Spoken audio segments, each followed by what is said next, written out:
If you're an OB/GYN and you're considering OB hospitalist medicine as a career, you probably have some questions and concerns. Our guests are both OB hospitalists, and they're here today to share what it's really like to work as an OB hospitalist. Joining us is Dr. Susan Passarella, OB Hospitalist Group Site Director at Ocean University Medical Center in Brick, New Jersey, and Dr. Jeffrey Manley, Site Director at Willow Creek Women's Hospital in Northwest Arkansas. This is the Obstetrics Podcast from OB Hospitalist Group. I'm your host, Deborah Howell. Welcome to both of you, and I'd like to start by asking you, Dr. Passarella, what were your biggest hesitations when you were first considering becoming an OB hospitalist? Thanks, Deborah. I appreciate your time. There were two things I think that really were challenging to me when I made the jump from private practice to being an OB hospitalist. As a OB/GYN, when we're in training, we have full scope of practice when we do both OB and GYN. And I think it's very hard to all of a sudden take that jump, so to speak, into just doing mostly OB.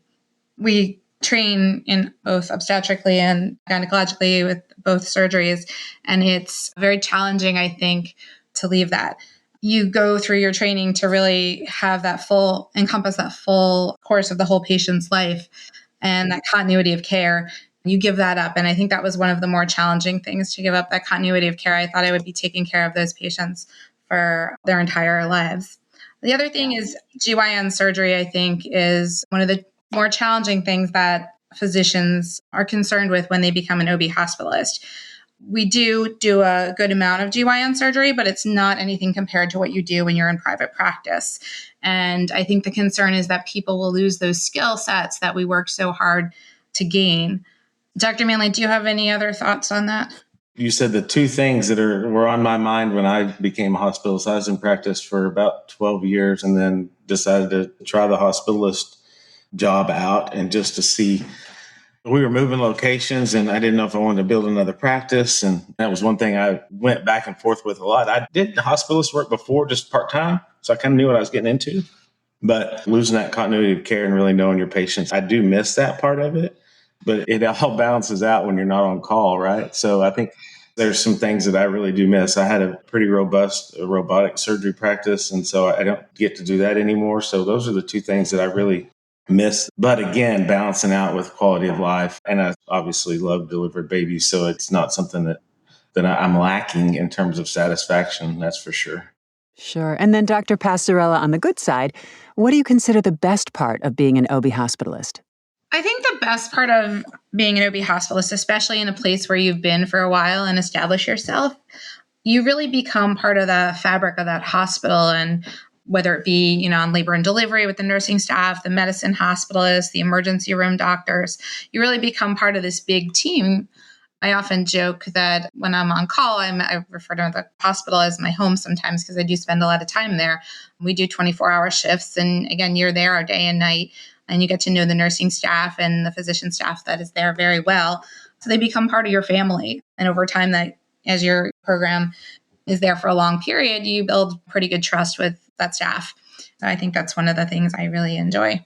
Sure. Dr. Manley? Well, I love not being on call. That's what I love about it.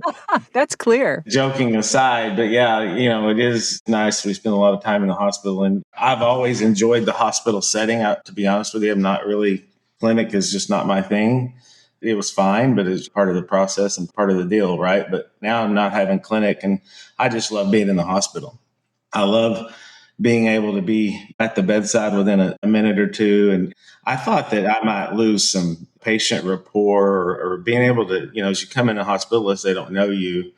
But I think that we probably all develop different skills as hospitalists because you got to build that trust up with those patients a lot quicker than you would if you were seeing them in the office for 9 months. So I don't feel like that's a disadvantage, but I tell you that the nice advantage is you go to work, when you're done, you're done. There's typically no callback or doing charts when you're at home. That's the beauty of that. And Dr. Passarella, back to you. Do you find this role to be fulfilling? I do. I would hope if I didn't, I wouldn't be doing it.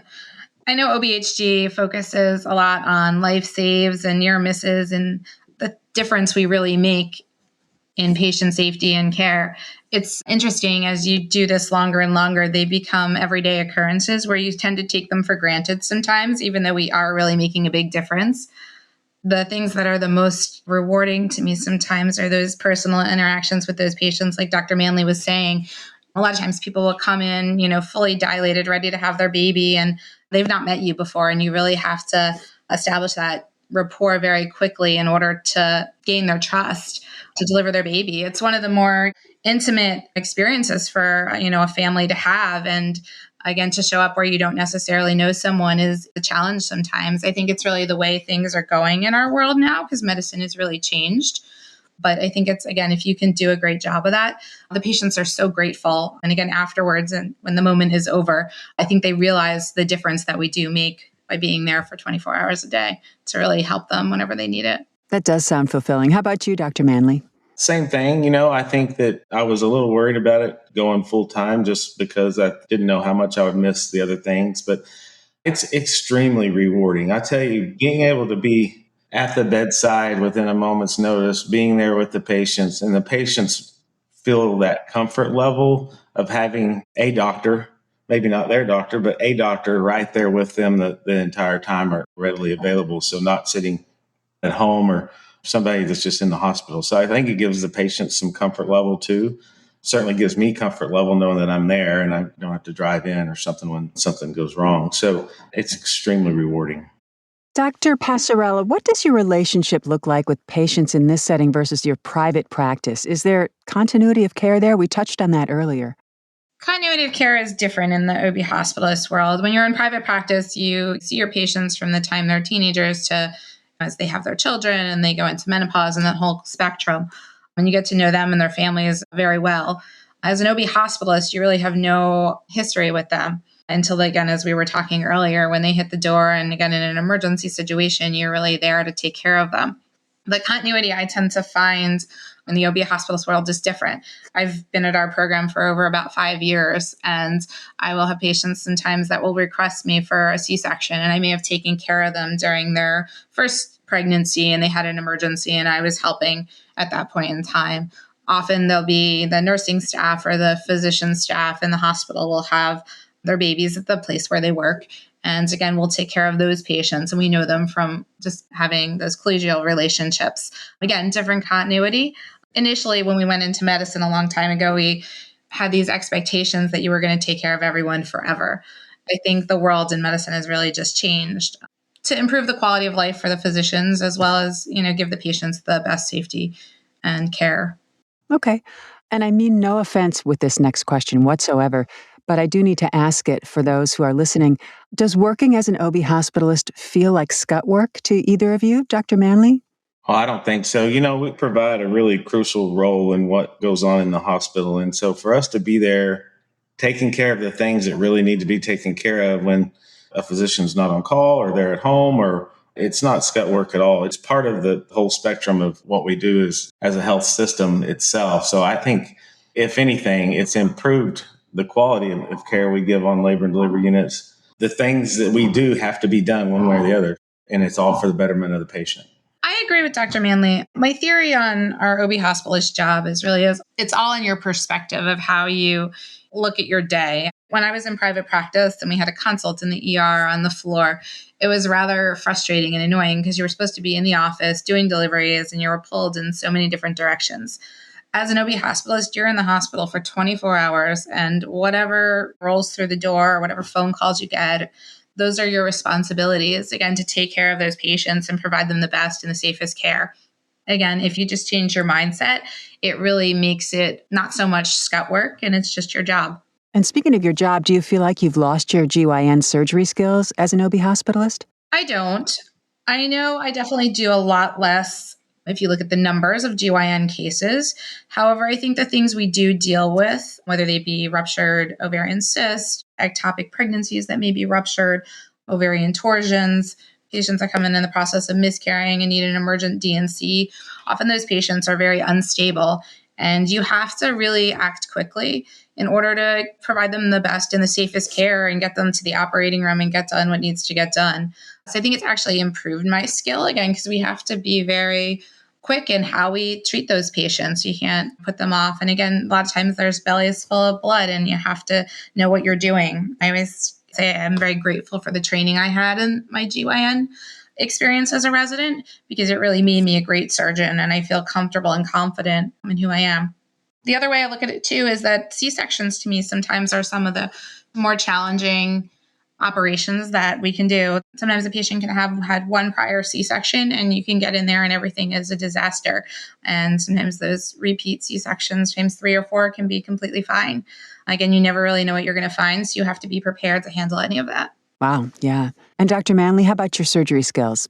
Still intact? Still intact. Yeah, I echo everything that was just said, but I think it is different. We're not doing elective surgeries anymore like we would if we were in private practice. So it actually changes. We may not be doing as many laparoscopic surgeries and that kind of thing, but I don't feel like my surgical skills have changed. They've probably got better, honestly. You get a lot more emergent stuff than elective stuff, and I think it makes you better, at least keeps you on track. So yeah, I don't think it's changed mine at all. Okay. And while I have you, Dr. Manley, final question.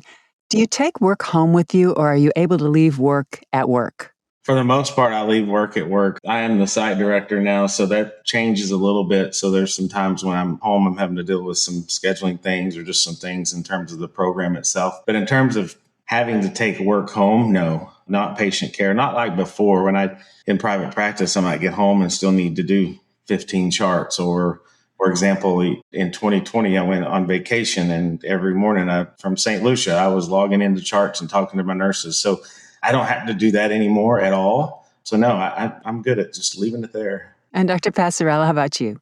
So I think that there are those patients sometimes that the more complicated cases or if they're bad outcomes, I think for me personally, I tend to sometimes take them home with me and kind of ruminate over them. But for the most part, the actual physical work of charting and billing and all that stuff, that's done while I'm in the hospital before I leave. So that's fabulous. I agree with Dr. Manley. I don't miss doing charts from vacation or at home. When you do take on more management roles, such as a site director or anything else within the company, there definitely are some things like scheduling that will definitely follow you home.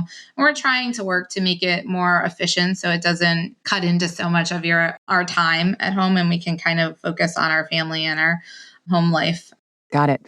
What parting advice or thoughts do you have for anyone who may be considering a career as an OB hospitalist? Let's start with you, Dr. Passarella.